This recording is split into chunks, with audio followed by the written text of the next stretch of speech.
ప్రస్తుతం మనతో పాటు ప్రముఖ ఆధ్యాత్మికవేత్త వేదిక్ ఆస్ట్రాలజర్ కోనగుంట్ల సురేష్ బాబు గారు ఉన్నారు. డిసెంబర్ మాసం విశేషంగా కుంభరాశి వారి పరిస్థితి ఏ విధంగా ఉండబోతుందో గురువుగారిని అడిగి తెలుసుకుందాం. నమస్కారం గురుగారు. నమస్కారం అండి. గురుగారు, డిసెంబర్ సంవత్సరం చివరిలోకి వచ్చేసాం. కుంభరాశి వారి పరిస్థితి ఏంటి? ఈ నెల ఎటువంటి అదృష్టాన్ని తీసుకురాబోతుంది? ఓవరాల్గా వీళ్ళు ఎలాంటి జాగ్రత్తలు తీసుకోవాలి? సో కుంభరాశి ఏలినాటి శని 3వ స్టేజ్లో ఉన్నారు. అది కూడాను ఇప్పుడు శని తిరోగమనంతో ఒక 3 months ఇబ్బంది పడ్డారు. అయితే ఇప్పుడు డిసెంబర్ నుంచి ఇంకా వీళ్ళకి శని యొక్క తీవ్రత స్లోగా డే బై డే తగ్గుతూ వెళ్ళిపోతూ ఉంటుంది. స్లోగా బెటర్మెంట్ వస్తూ ఉంటుంది అనమాట. అంటే మోస్ట్ టఫెస్ట్ పాయింట్ అంతా వీళ్ళ లైఫ్లో అయిపోయింది ఇంకా అనుకోవచ్చు మనం. దాదాపు ఇప్పుడు కూడాను ఒక 9 months అయిపోయింది కాబట్టి ఇంకొక 2 years ఉంటుంది. బట్ ఓవరాల్గా ఇది ఇంకా ఇంప్రూవ్మెంట్ ఉంటుంది స్లోగా day by day. Every day అయ్యే కొంది ఆ శని తీవ్రత తగ్గిపోయేసి 80% ప్రాబ్లమ్స్ అని ఇలా పోయేసి ఒక 20-30% ఇంకా ఉంటుంది. వాళ్ళకి ఇండివిజువల్ జాతకం కూడా బట్టి చూసుకుంటే బయటపడిపోతారు. అయితే ఈ టైంలో మీరు అడిగిన విధంగా డిసెంబర్ మంత్లో చాలా విశిష్టతది. ఎందుకంటే ఒకటి ఇయర్ ఎండ్లో లాస్ట్లో ఉంటుంది. మనం కంపేర్ చేసుకోవచ్చు లాస్ట్ ఇయర్ ఎలా ఉంది ఈ ఇయర్, మనల్ని అనాలిసిస్ చేసుకోవడానికి బెస్ట్ టైం ఒక పీరియడ్ ఇది.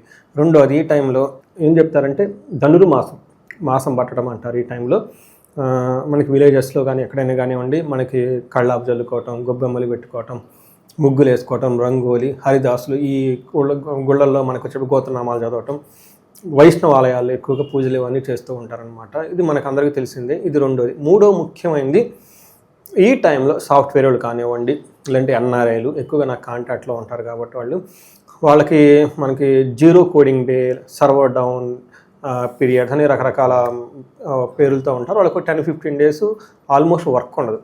ఈ టైంలో వీళ్ళంతా వెకేషన్కి ప్లాన్ చేసుకుంటూ ఉంటారు. కొంతమంది నాకు తెలిసిన వాళ్ళు ఎన్ఆర్ఐలు లేదంటే అక్కడ ఉండి ఈ టైంలో ఒకళ్ళు గొడవలు పడే అవకాశం ఎక్కువ ఉంటుందండి. యూరోపియన్ కంట్రీస్లో, అమెరికన్ కంట్రీస్లో ఎక్కువ పడుతూ ఉంటారు. అందుకని చెప్పేసి ఈ కంపెనీ వాళ్ళు ఏం చేస్తారంటే వాళ్ళకి వెకేషన్ పీరియడ్ ఇచ్చేస్తారంట. మీరు వెళ్ళి సెలబ్రేట్ చేసేసుకోండి, ఇక్కడ ఉన్న కొంచెం గొడవలు పడుతూ ఉంటారని చెప్పేసి. ఇది నాకు రీసెంట్గా వేరే వాళ్ళు చెప్పారు. బట్ ఏదైనా కానీ మనకు కూడా క్రిస్మస్ వెకేషన్స్ అని, తర్వాత సంక్రాంతి వెకేషన్స్ అని ఇవన్నీ వచ్చేస్తూ ఉంటాయి. ఎందుకంటే ఈ టైం జనరల్గా వెకేషన్కి వెళ్తూ ఉంటారు. సరదాగా ఉండి ఉత్సాహంగా ఉండే ఒక మంత్ అంతా ఈ టైం మనకి స్టార్ట్ అయిపోయింది.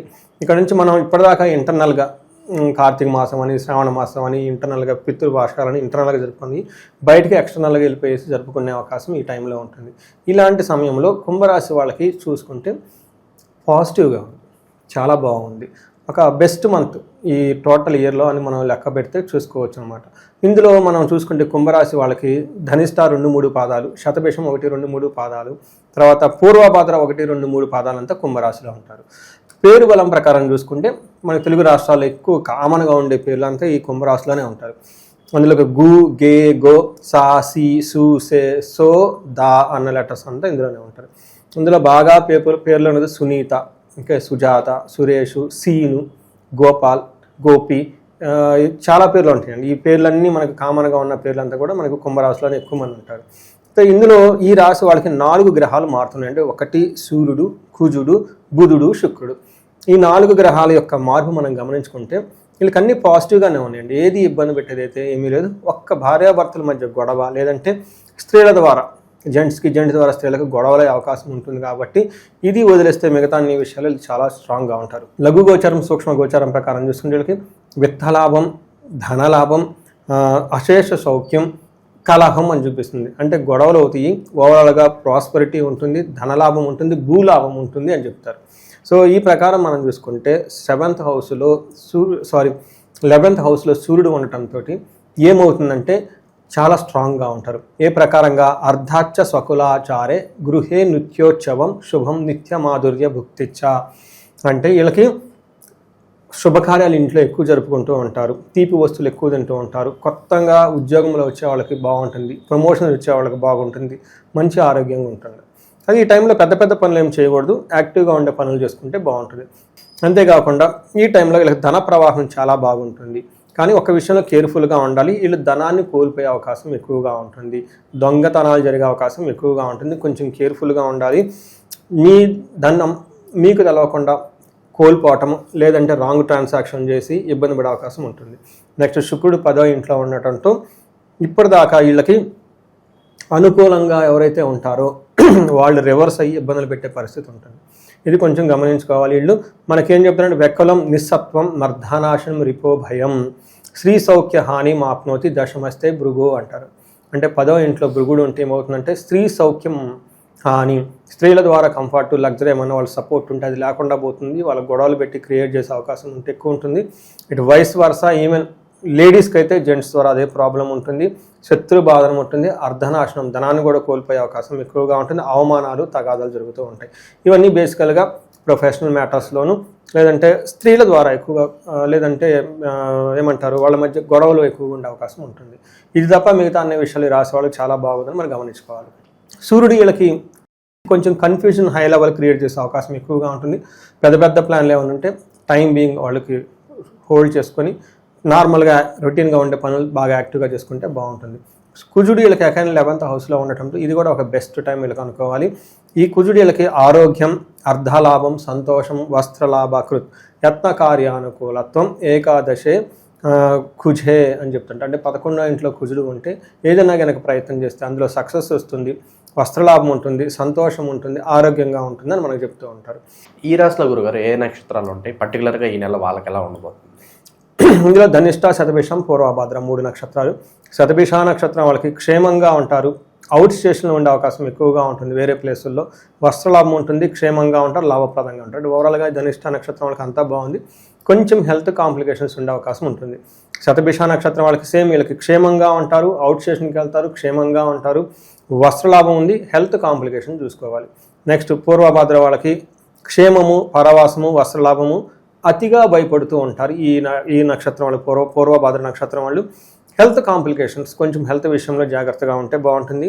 మిగతా విషయాల్లో పెద్దగా ధనిష్ట నక్షత్రం వాళ్ళకి కొంచెం సూర్యుడి యొక్క ప్రభావంతో టైర్డ్నెస్ ఉండే అవకాశం ఎక్కువగా ఉంటుంది. అవి తప్ప మిగతా పెద్దగా ప్రాబ్లమ్స్, ఛాలెంజెస్ అయితే ఈ రాశి వాళ్ళకి మాస ఫలితాల ప్రకారం అయితే లేదని మనం చెప్పుకోవచ్చు.